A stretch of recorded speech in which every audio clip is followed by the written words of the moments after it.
is you give a full bow to maybe the teacher or something like that. But even the teacher here is okay with us, just like, hey, what's up? You know, the teacher here, the main monk is rather, he is very comfortable with the American culture, and so he doesn't have the same, yes, as you learn more and more, he'll expect you to be more, follow more of the etiquette, but he understands when you're just starting and you're just here for the first time or the first few times, he's very lax. So for him, it's the etiquette and the rituals are more about the practice, and he waits until you're ready to practice or to seriously commit to the practice. So a few things though that we do try and follow, even if you're new here, as much as possible. When the clothing, you want to wear long pants and you want to wear nothing that's too revealing of too much skin. Because it's mindful that this is a holy place, and sort of as a sign of respect for that holy place, we do that. Y'all did the other part, take off your shoes. The idea is sort of trying to maintain the temple clean, and also the symbolism about that cleanliness.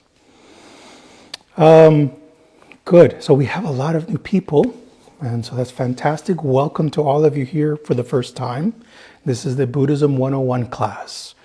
This is a little different from the Sunday service. The Sunday service is a little more formal, and we have a more formal teaching that's a little longer, followed by chanting, and that usually lasts about an hour to an hour 15 minutes for the whole ceremony.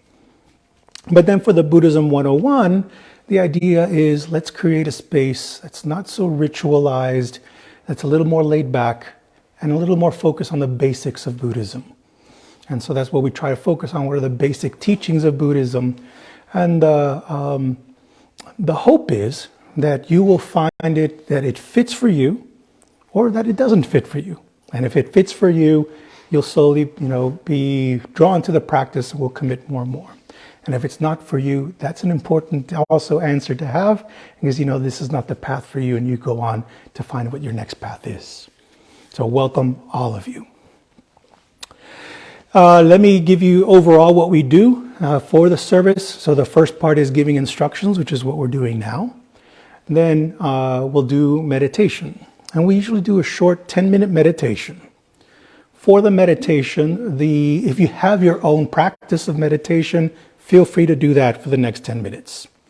If you've never meditated before, or you want to try new things in meditation, then there are 3 ways of meditation that we typically teach here.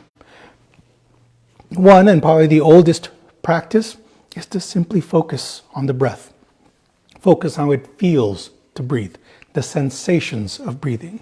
Feel the lungs expand, feel the air in the back of your throat, feel the air on your lips as you exhale. Just focus on how it feels to breathe. The second method is to simply count your breaths. So if you feel like your mind has to be doing something, then count it. Count to 10, and then when you finish 10, start up with 1 again, and just go like that. And if you lose your count, you just catch yourself and go back to 1. The third method is using a mantra or a gatha, a word or a phrase that you repeat over and over again. The word or phrase could be nonsense syllables, or it could be something that's meaningful to you. It doesn't matter. You try to repeat it over and over again and try to synchronize it with the breath. The gatha that I usually recommend is breathing in, I calm my mind. Breathing out, I smile. And so you just have a little half smile on your face as you breathe out. If you notice, all 3 of these focus on the breath. And if you notice, we're not, there's not tons of incense, there's not tons of chanting going on. It's just very simplified, just focus on the breath. We do use a bell, but the reason why we try to keep it simple is that you carry your breath everywhere you go. And so you're not dependent on a guided meditation or on a certain song or a certain candle or incense smell for your relaxation or for your mindfulness. You're just using your breath, which you carry everywhere with you. And if you're unable to breathe, you got bigger problems, so you don't have to worry about that. Sitting position, you want to be in a position that is comfortable, that you can kind of try and maintain for the 10 minutes, but not so comfortable that you fall asleep. If you need to move, try to move quietly, but feel free to move. You don't want to torture yourself during this practice of meditation. There are different ways you can sit. I am sitting in the half lotus position where one foot is over the other. And this is what I found comfortable. But if you find cross-legged, just simple cross-legged, you can do that as well. And if you're able to do full lotus, which is both feet on top of your lap, which I have not been able to do since I was 5 years old, feel free to do that as well. The difference in position is that supposedly the full lotus position is the most stable, and then it just kind of goes down from there. Half lotus is next stable, and then cross-legged is the least of the stable of the three positions. Do what feels comfortable for you. Okay. After then the meditation, 10-minute meditation, and the way the meditation will work is I'll ring the bell 3 times. You will start your meditation practice quietly. Do any of the 3 or whatever you want to do. Then around 10 minutes, I'll ring the bell again. We'll sort of do a little bit of stretching, and then we'll go into the Dharma talk. And then I'll sort of give a short lesson, something that it's not as long as the Sunday service, because I like to leave room for discussions and questions. And so for the discussion part, it's really, there's no right or wrong. Ask your questions, what comes up. It can be, I felt this way as I heard this phrase, and that's it. That's all you want to say. So it doesn't have to, there's no really requirement. It's just participate in whichever way you feel called to participate. Okay? I do ask, though, that if you do participate, to be mindful of other people's time as well, and so don't try to talk for 5-10 minutes. Try to keep it short and succinct so that other people have a chance to share as well. Good. Any questions before we begin? No? Alex? Yeah. I just express a little gratitude here before we start. I want to say how grateful I am for all of y'all to be here and to participate with us. This is a wonderful experience. I also want to express our gratitude to the temple, because this organization, this temple, has provided this space for us this amazing space for us to learn about Buddhism. So it's with gratitude that we, when one of the monks or the nun is with us, we have a seat over here that we keep set up for them. And sometimes they'll join us. Tonight he's busy with the abbot, so he couldn't make it. But you see the empty cushion, that's for one of the monastics if they'd like to join us for 101. So I'm going to give it back to Alex, but I just wanted to say how grateful and happy to see all of you tonight. Yes. And I guess another point of etiquette, if any of the monastics do come and join us, the etiquette is to sort of stand and wait for them to sit. And once they sit, then we can sit. Right? If you're not up for it, you do whatever you want. So the idea is no stress. All right? We want you to be curious, and we don't want to kill that curiosity. So follow the curiosity, ask your questions, think about what's said. Don't accept it. You'll hear me repeat that over and over and over again. Do not accept anything you hear tonight as on blind faith. Think about it. Make it your own.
So again, welcome everyone.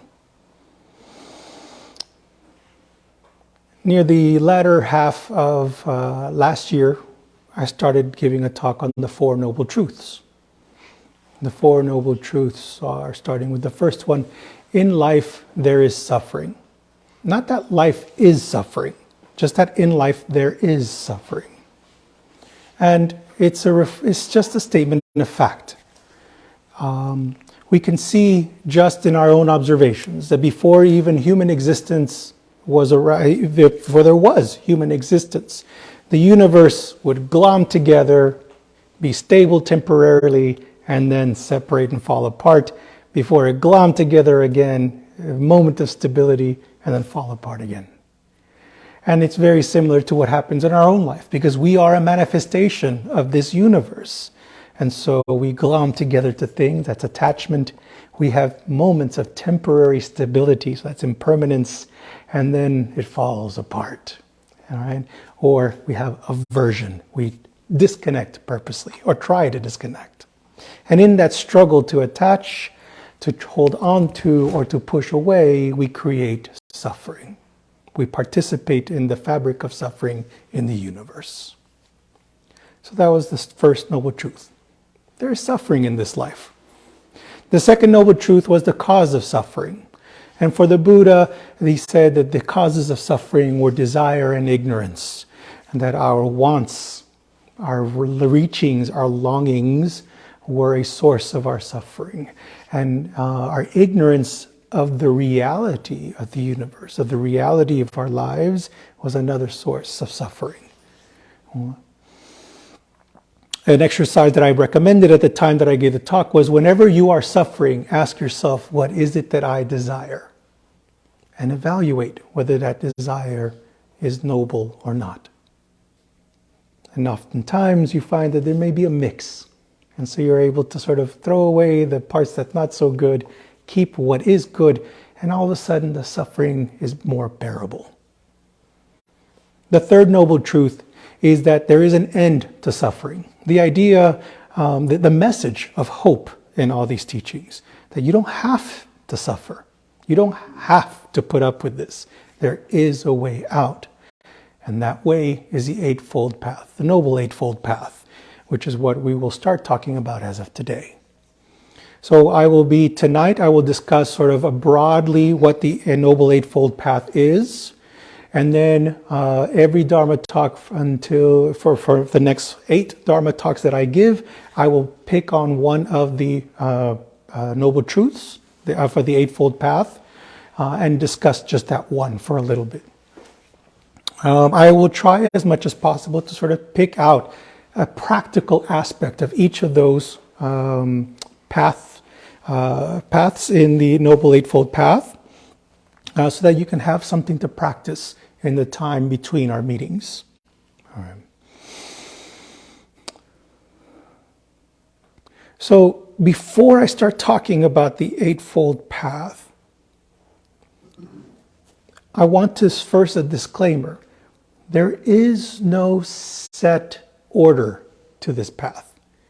And so the order and the structure I'm going to talk about today is a convenient tool to help us understand the Noble Eightfold Path. But it's not that you're supposed to do step 1, step 2, step 3, and go on until you get to 8. A lot of times you're working on multiple paths at the same time, or you're jumping up back and forth between the paths. Nor is there a clear start to the Noble Eightfold Path. What I usually like to describe it is one of those latest soccer balls from FIFA. If you look at it and you go all the way around and look at the ball, ask yourself, where does this ball begin? There is no start. So I just pick a point. Well, it starts here. Well, that's kind of what we do when we start talking or putting the Noble Eightfold Path into words. We're just picking a spot on the ball and starting from there. Okay? But it is, there is no clear start or beginning. It just is. Now, why do we do this? Why do we seek the Noble Eightfold Path? Why do we seek to undo suffering? And it's because, and if I'm going to quote here Bhikkhu Bodhi, there is an understanding in us that we might still find pleasure and enjoyment, sense pleasures, social pleasures, pleasures of the mind and of the heart. But no matter how much pleasure we might experience, no matter how successful we might be at dodging pain, the basic problem remains at the core of our being, and we continue to move within the bounds of dukkha. Dukkha here is loosely translated as suffering. So the idea is that we are always seeking pleasures to try and alleviate some of that suffering that we have, the dissatisfaction that we have. Whether it be playing words with friends, or what are some games out there now? Candy Crush, right? We're seeking little moments of pleasure. Whether it be binging on Last of Us or whatever's the latest Netflix hit. Whether it be watching the Grammys and seeing these wonderful, beautiful, famous people, we're always seeking little pleasures to help us avoid and forget the suffering of life, and even if it's just for a little bit. But all these pleasures that we seek, that cheesecake, that sexual satisfaction, whatever it is, those pleasures are only temporary, and they don't get at the core of what is it that's causing us to suffer. And so then the Buddha gave us a prescription. He said, hey, you're sick. This is what you need to do to undo that sickness, so that you can start feeling better, happier, freer, more at peace. And so when we think of happiness and of freedom and peace, if it feels like it's a pleasure, chances are it's incomplete, your understanding. The happiness that Buddhism describes is something that just wells from within. It's that moment when you really felt connected. All of us have had those moments, that brief moment where we really felt fully ourselves. Imagine being able to feel that all the time. Not because it's pleasurable, but because we're more authentic. We're more ourselves. And so Buddhism calls us to that authenticity, to be truly ourselves, to not be enslaved by what others are telling us we need to do to be happy, but just be happy from within. So the Noble Eightfold Path. When you start studying it, it's common to see the 8 paths divided into 3 sections. You have the path of morality, the path of mental development, and the path of wisdom. And so what I'm going to do here is I'm going to describe a little bit of each of the paths. I'll tell you what are the paths that are included in this larger category. But then, like I said, starting the next Dharma talk, I'll pick one and we'll just go down the list. So let's talk about the first one, the path of morality.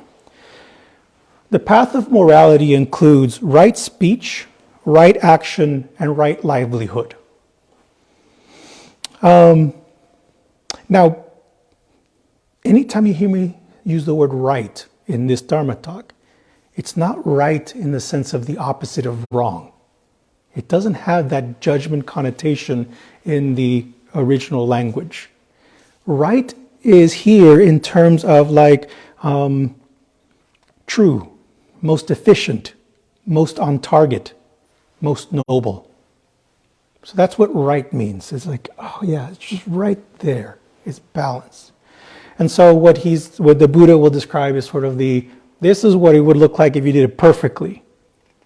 However, there's no expectation of us to be 100% absolutely perfect at doing this. Now, the Buddha understands that we're trying our best. And so that's what we do. We try our best and we try as much as possible. We'll waver and wobble, and then we will sort of try every once in a while be right on the right path. And then we'll misstep again and then come back again. So unlike some other moralities where you're kind of punished or you're somehow of less value or judged for not being on the path, the Buddha says you're already messing it up. That's why you're suffering. And so the goal is to suffer less and to sort of try to stay as much as possible on the right path, because you'll suffer less. Not because you make Buddha happy, not because you're going to get some sort of, something later on. It's because you'll be able to be happier, freer now. So the goals of morality, the reason why we have this path of morality is that if we first start with living a more moral life, it becomes easier to do the next path, which is the path of mental development. And then if you can do path of morality and mental development well, it becomes easier to do the path of wisdom. But the base in this conceptualization is it's good to start with trying to live a more moral life. The moral life leads to tranquility, stability, security, and strength. If I don't lie, I don't have to remember my lies. That's a really basic example. I have a sense of security and stability because I don't have to remember a lie. And I feel like, all right, all I got to do is tell the truth and I'm stable, I'm right on the path. So it's not morality for morality's sake. It's not morality so that somehow you can be superior to others. That's not what Buddhism calls you to do. It's morality so that you can find that security, stability, that strength that you need to continue the path forward. The next path is a path of mind development. Mind development is right effort, right mindfulness, and right concentration. And those words will mean more as when we talk about them later on. But in general, the path of mind development is recognizing that leading a moral life isn't enough. While moral development or moral life leads us to more happiness, what we also want is freedom. For those of you who are suffering from post-traumatic church syndrome, all right, you know who you are. You know the feeling of being moral because you're being told to be moral.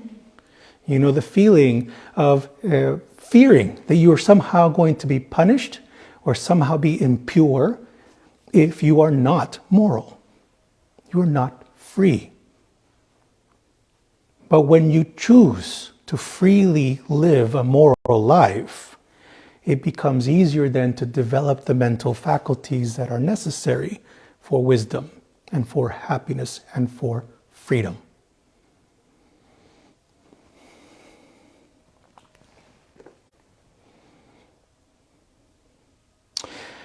What are we free to do?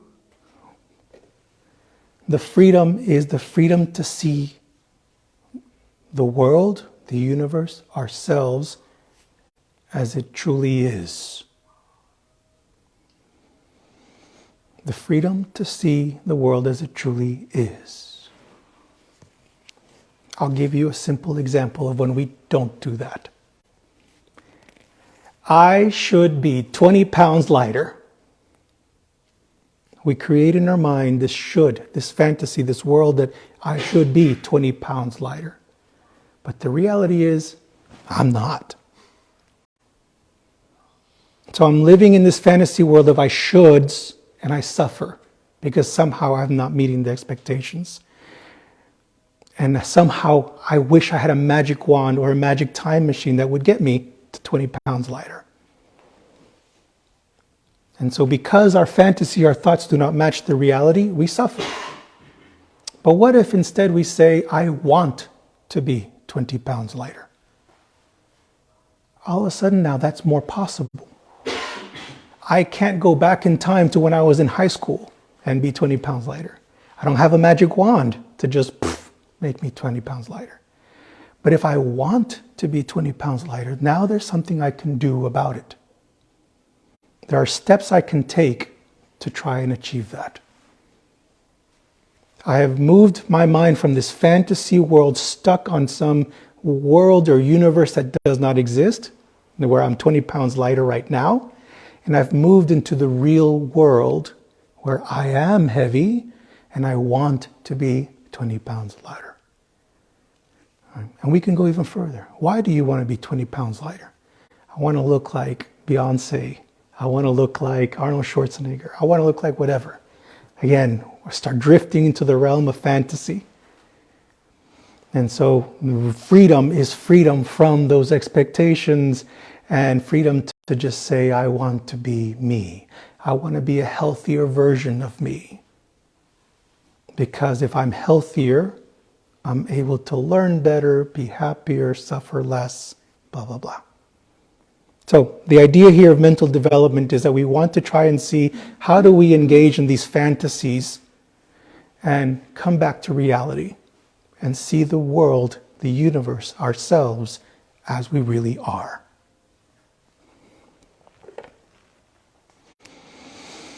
The Buddhism, you'll find, focuses a lot on the mind, and there's a reason for that.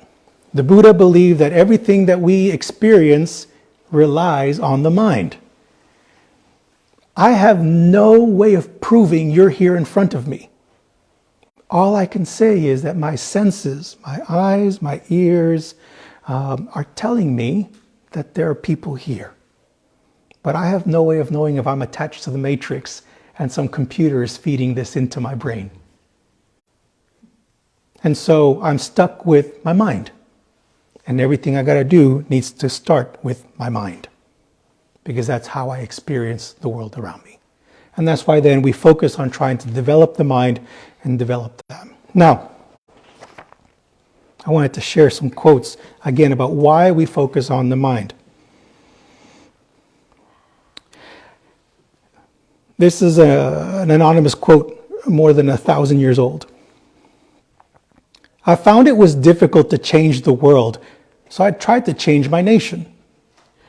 When I found I couldn't change the nation, I began to focus on my town. I couldn't change the town, and as an older man, I tried to change my family. Now, as an old man, I realized the only thing I can change is myself. And suddenly, I realized that if long ago I had changed myself, I could have made an impact on my family. My family and I could have made an impact on our town. Their impact could have changed the nation, and I could indeed have changed the world. Here's another Buddhist quote, and it comes from a story that maybe have origins older than Buddhism. It is easier to put on a pair of shoes than to wrap the earth in leather. Or, to walk the earth without cutting your feet, it is easier to cover your souls in leather than to cover the world. That was an old story. And the way I heard it first was that this emperor wanted to protect his daughter. And so he set out a mission and asked people to carpet the world so that she would never have to hurt her feet. And the wise man came over, and what he did was invented the shoe. Same idea here now for the mind. Why focus so much on trying to change the politics in DC, the politics in Russia and Ukraine, things that you have little impact on, the earthquakes in Turkey, when you can have maximum or much, much more effort if you spend a good chunk of your time fixing this, working with this, developing this. And that as you develop that mental capacity more and more, you'll be able to affect your family, your neighborhood, your town, your nation, the world. It starts here. And that's why then the path of mental development is so important. It's where we can have the most impact on the troubles we're seeing around the world, or the troubles you're seeing in your own family. You want to have the most impact? Start here. The last path is the path of wisdom. This includes right understanding and right thought. Wisdom is when we turn knowledge into lived experience. I often use this analogy. If I were to ask you, what is your favorite drink? And it happened to be a drink I have never tasted. And I ask you, oh, that sounds really good. Describe it to me. And you give me, how it's sweet or how it's bitter or how it's wet or how it's whatever. You give me the chemical composition of this drink. You give me all the ingredients, maybe even give me the how to make it. But I will never know what it tastes like until I actually taste it. Knowledge, experience. You can share your knowledge with me. I can teach you in Buddhism 101. But until you actually experience it, it will not become wisdom. So just knowledge, just being a Barnes & Noble Buddhist is not enough. That's just knowledge. It's useful. It's a good tool. But you must experience it in order for your knowledge and your experience to become wisdom. You want another example? Think about when you started your career. Most of you started your career with some sort of training, whether it be training on the job or whether it be training through school, getting a degree. And then when you actually had to put your training into practice, you were like, oh my God, I'm never going to be able to do this. All right? Until you start making your mistakes and start getting mentorship and start actually gaining experience in internships or with your first job. And then you get to a point where you develop wisdom. You develop more efficient ways of doing your job. And now the job that used to take you an hour to do, you're doing now in 45 minutes or 30 minutes because you have more wisdom. You applied knowledge with experience and developed wisdom. Buddhism asks you to do the same thing with your mind. Coming to Buddhism 101, reading about Buddhism, reading the sutras, that's the attaining of knowledge. When you start applying that knowledge, either through trying to be living a more moral life, trying to develop your mind, in the act of experiencing then Buddhism in that way, of applying your knowledge, will lead to greater and greater wisdom. So coming here is not enough. Reading the sutras or reading the books from Barnes & Nobles are not enough. You must practice. Challenge yourself to grow. And then the wisdom will start to develop. Part of the wisdom then in Buddhism is related to something mentioned earlier. In the same way that in your job you start noticing patterns and you become more efficient at your job, if you start to pay attention and be mindful of your own mind and your own life, you'll start noticing patterns. Buddhism calls those patterns attachments and aversions.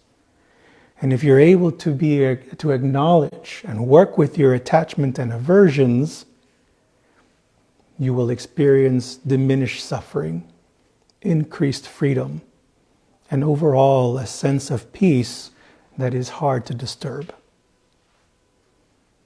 That's the goal. As I mentioned earlier, though, do not take any of these words just because I say them. I'm not enlightened. You don't see a halo around me. Right? You have to take them in for yourself, apply them for yourself, so that you can evaluate your own experience. The reason I am staying within Buddhism and practicing Buddhism is because my experience, and my personal experience, has been that I'm living a more peaceful and happier life. I am suffering less.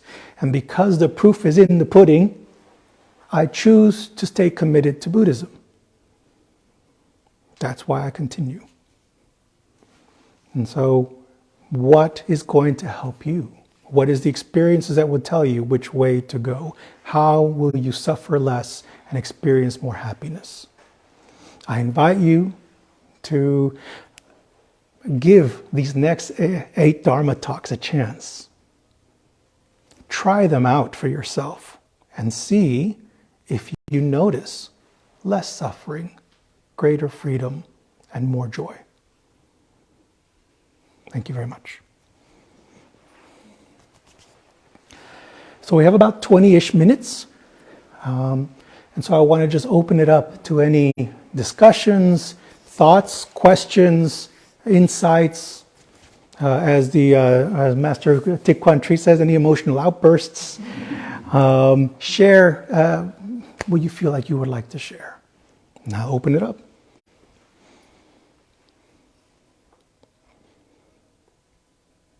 I guess I will go ahead and start. So, first of all, I want to thank you guys. That was amazing. Really like the energy.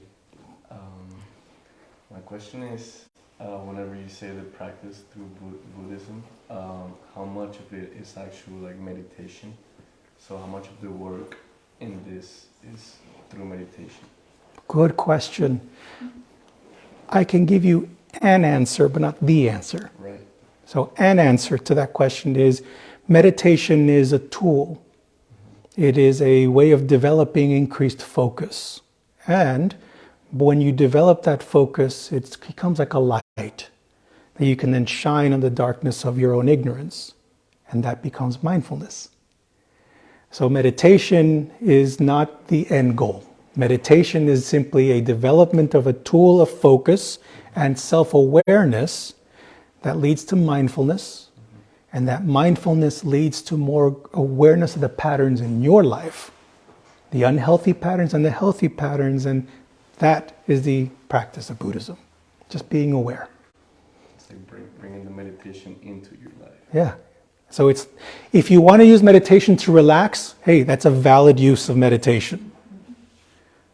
But meditation is a tool, and the same way that you don't live in your hammer, you use the tool, you use the hammer to build your home. Okay? Mm-hmm.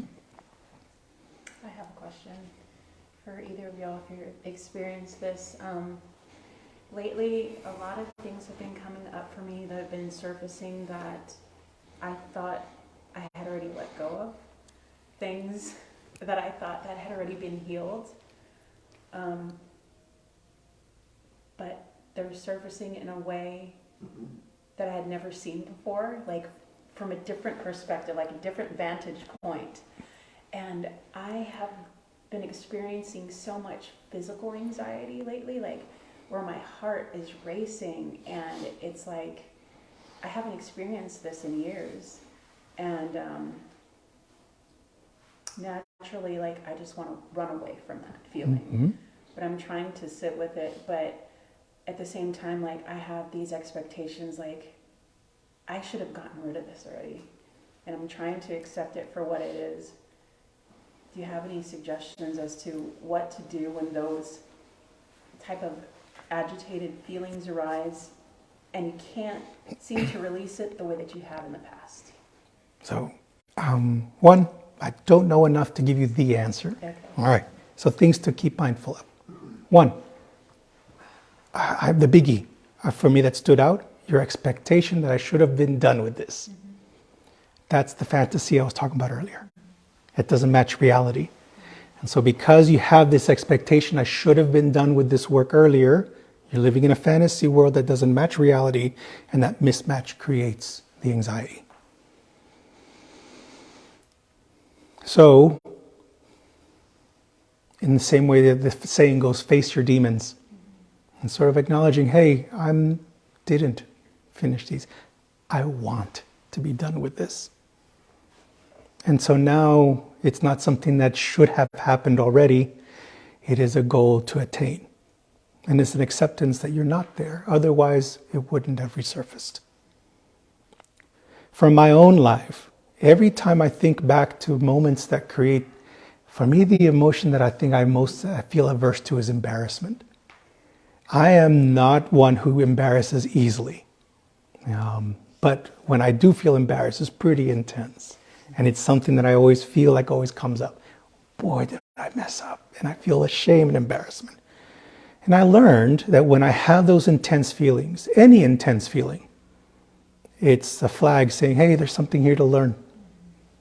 And so instead of trying to push it away, which is aversion, I looked at it mindfully. Why am I embarrassed? What's the expectation? What is my shoulds? I shouldn't have done that. What are the fantasy thoughts that I have? What's the reality? What can I learn? So, shining the spotlight of mindfulness onto your thought patterns will give you some insight as to what to do next. You know, if the anxiety for any one of you, if your anxiety or depression becomes very intense, then having a guidance of either a spiritual director or a therapist or someone else who is knowledgeable about mental health issues, that can be very helpful. Or a group of people can be very helpful also, you know. And so you don't have to go at it on your own. It helps to have that support from others. Is there anything you want to add? I just think it's interesting when you talk about things arising and then seeing them from a different perspective.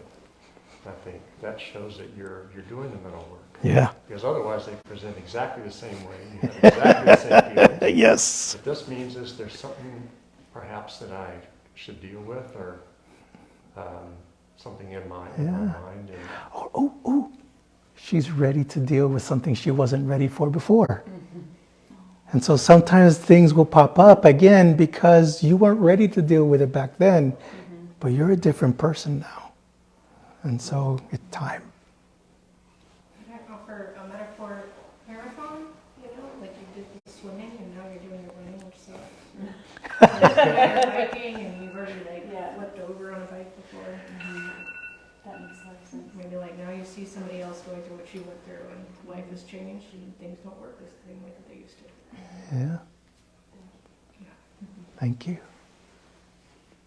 Anyone else? Questions? Quote, like he said, to the old man story, he said he wanted to change the world and he wanted to change his town and everything, and then he went back and became old and he said, oh, I should change myself. Yeah, it's So changes. here. That's where it starts. Yeah. So I understand that anger, for example, is not something that's an emotion that should never be encouraged, or it's actually very healthy to try to suppress anger. Well, what I say in this situation, like somebody who's usually very calm, like I'm usually very calm, but I see something that's completely out of line, that you just have that rage. How do you handle that situation in a constructive? I mean, it has to be constructive. Yeah. So anger itself is neither good nor bad. It's simply an emotion. And so emotions are just sort of our body, our mind trying to process a whole bunch of information very quickly. And it boils it down to anger. So you need to unpack it. That's what the focus, that spotlight of mindfulness is for. 99% of the time, when you really look deeply at anger, you will find fear. What are you afraid of? Whenever you're angry, what are you afraid of? That's interesting, because I heard, like, on a psychological point, anger is a way that the person protects themselves, which makes perfect sense. What Yeah. you're saying. Think about what anger does. If I were to get real angry, y'all would be like, whoa, what's that? You are creating distance. That's one of the purposes of anger. Get away from me. I find you threatening. Get away from me. So you're seeking safety. You're seeking distance. You're seeking to communicate, you just pissed me off. And so you have this angry face and a really angry voice. And you're trying to tell the person, back off. So anger has its role. It's why it's existed. It still exists all this time. So if you look deeply into anger, the majority of the times, at least in my experience, I have found fear. Something was threatening me, or I was afraid of something, or it tapped into my insecurities, my doubts. I fear I'm not good enough. And so I respond in anger. For men, let me talk more specifically gender. For men, if you were raised in the traditional way, you were told, don't cry like a girl, don't be a baby, don't cry. And so men have learned, if you were raised traditionally, that the only safe expressions, emotions to have are either joy or anger. But you're not allowed to be sad. And so what happens a lot of times is depression in men often does not look like depression in women. It's not sadness, it's not crying, it's usually anger. So depression, anxiety are usually expressed as anger in men. Does that help? Give you some insight? So it's a matter of really understanding, but kind of taking it apart. Yeah. Face your demon, shine the spotlight of mindfulness, understand it. Hopefully the clue, there's fear there, might help you identify, any of you might help identify the anger quicker. But yeah, it's about unpacking it. What are the patterns? I think for this particular scenario, it was some of that. All right, Looking after the fear is probably. try it out. And that's the experience. So I've given you the knowledge. Now experience it, try it for yourself, and then hopefully wisdom will come of that. And there will be some transformation in your life. Thank you. Mm-hmm. So the Buddhism solution is to see the things as they are. That's how it is. Means if you are not seeing the things as they are, you get upset, you get angry. That's one of the hateful parts. Yeah. So, and it's not only fear, sometimes ego. Oh yeah. Thanks for what, that's true. Sometimes somebody is coming into your space, say, oh, I'm Especially as you were saying, embracing a traditional way here. You really look at the world in a certain way. Yep. Which means you have to express it either happiness or anger. Yeah. But that's not reality. No. That's right. That's just a framework. Wow. Yeah. I'm really happy that you brought up anger. Earlier, Alex mentioned that the attachment and ignorance are poisonous, but anger is the third. And what the Buddha said was the three poisons in our mind are anger, Greed, and ignorance. Those three things. Mm-hmm.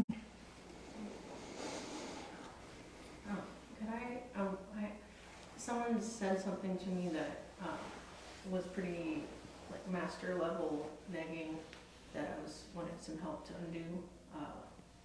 Just the concept of like, I love your flaws. It's just your flaws that are keeping me from wanting to be with you, and that your flaws are keeping you from getting where you gotta go. Gosh, there's a whole lot of manipulation and truth mixed into all that. Judgment. And that's what makes it hard, is because there are elements of truth to that. Oh, maybe the rest of it is true.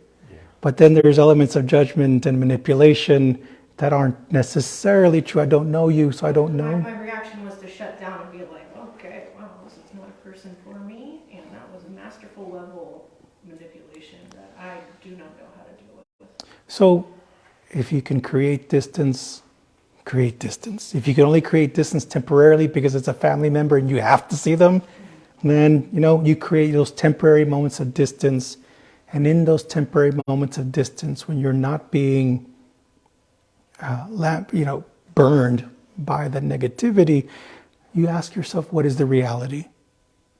What are my flaws? So you have them, we all have them. So what are my flaws? What are not my flaws? What are their flaws that are kind of being projected onto me? In which case they're not my flaws, they're his or hers. But it requires then kind of creating enough distance, space to quiet down, because when you're all riled up with the emotions, it's hard to do this. But being able to quiet down in meditation, creating some distance, allows you the time to start unpacking that. Seeing the reality and separating the fantasy. And it's not easy. And it takes a lot of time. Especially if you've been hearing this for many, many years. But you're not sentenced to that for the rest of your life. You don't have to experience that. That's what the third noble truth is trying to tell us, is that yes, we are suffering, but you don't have to.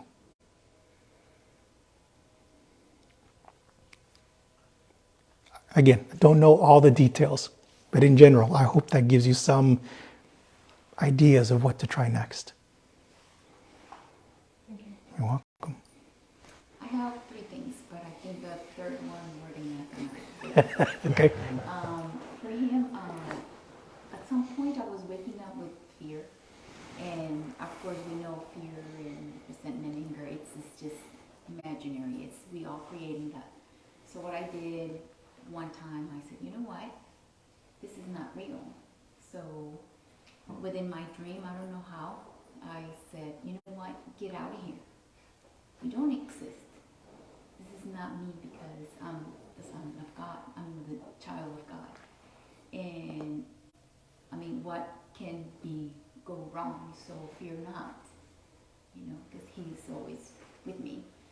So with her, I had anxiety probably about I started like about 10 months ago. So what I did, I created a schedule of the things I like to do. I like to activities. So whatever that is, if you like, I don't know, reading, writing, art, whatever, sports, I'm into big sports. So I created my schedule. This is what I'm going to do. And actually from morning to night, one thing after another, non-stop, to make a balance of the anxiety. And then, and again, always meditate or pray. It's not in me. You not exist. I'm gonna empower you. So, and God give me the strength to, empower this and kill this, because it's all ego. That's our defects. So, and it helped me. I started, about probably 9 months ago with my schedule, and it really helps me. Really helped me a lot. Good. Can I ask you your opinion on something? So the first thing you wake up in the morning, that first emotion you feel, is that something to focus? Try to understand as to why that you're particularly you feel Yes, my fear was that I was alone, that I was gonna go out there and work and fear that something was gonna go wrong. But it was not, because once it was just like a few minutes. Once I started getting ready and out of the house, it just disappeared. But it was just that fear every morning when I wake up. And it just went away. And then the third one, later, the things we see All right. when we meditate. The things we What are what? The things we see. when we meditate. And I know meditation, we have to kind of connect of what we meditate for, because if not, we will open different doors, escalate to open big, universe is big. Mm-hmm. So that's more Buddhism 201. With that, by focusing mindfulness on it. So for her, she realized, she applied her mindfulness to this is not real. Yeah. And so that ability for her to separate fantasy from reality helped her take the next step. It was a dream I used to always have. It was like, and I was in college, finals week, and I realized I missed out on the class the entire semester. And it was the finals. Oh, that is a recurring nightmare for many. And I had that for years and years. It seemed to try to go away, but it's like this, there's something that's uncomfortable. Yeah. There are some dreams that are common amongst many people. Teeth falling out is a common dream. Flying is a common dream. Being somehow vulnerable, whether it be naked or something in front of a crowd. The idea of vulnerability.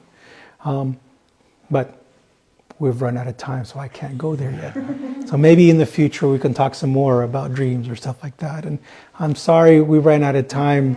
You have is it really quick or observation or comment or question? I don't know if it's quick. It's just, it relates to what you were saying. I just think for myself, I've gotten to a space where I'm recognizing things that I thought were reality were a fantasy. And there aren't any demons. These people aren't bad people. They're not doing anything. Yes. And getting to that space of understanding what my action has to be.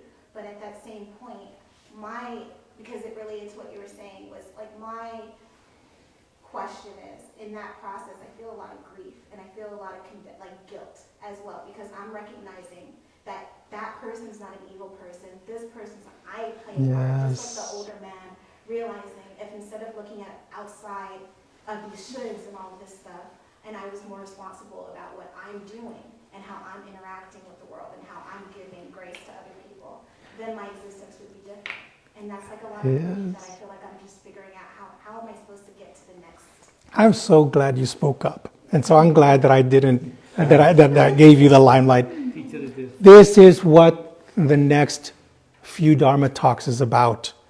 What you're expressing is that evolution, that what we understand as reality and fantasy now will change as we grow in wisdom.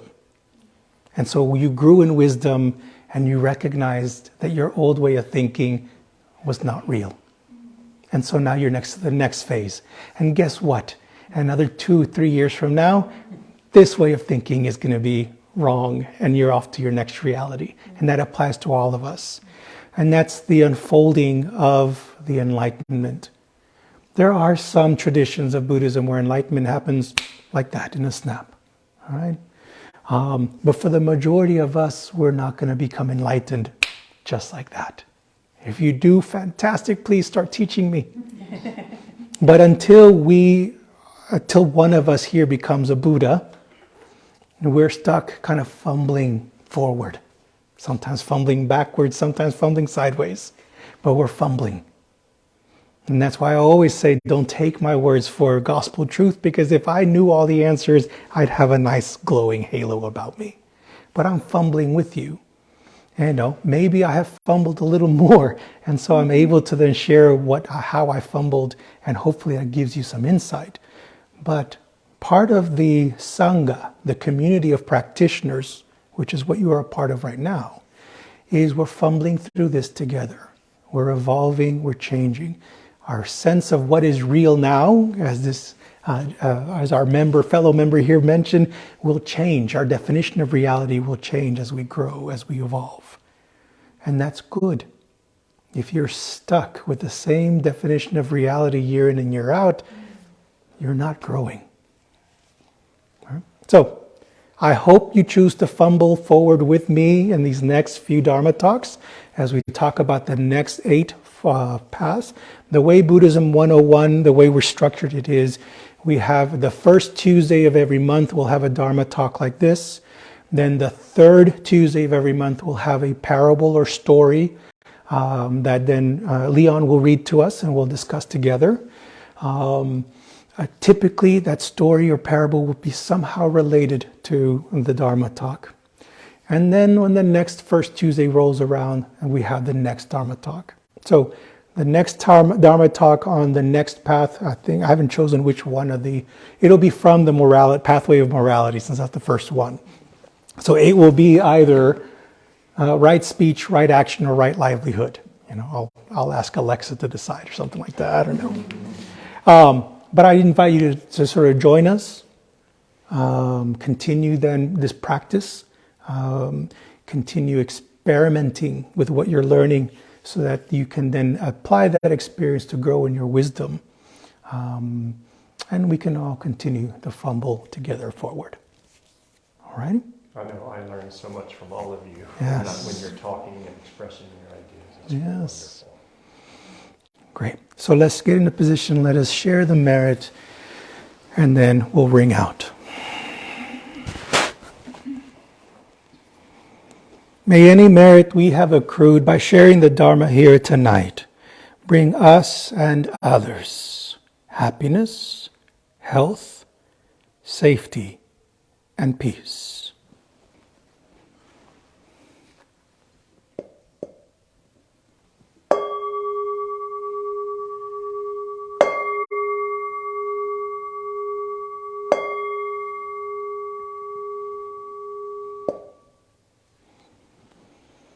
Have a good evening, drive safely, and I will see y'all in 2 weeks.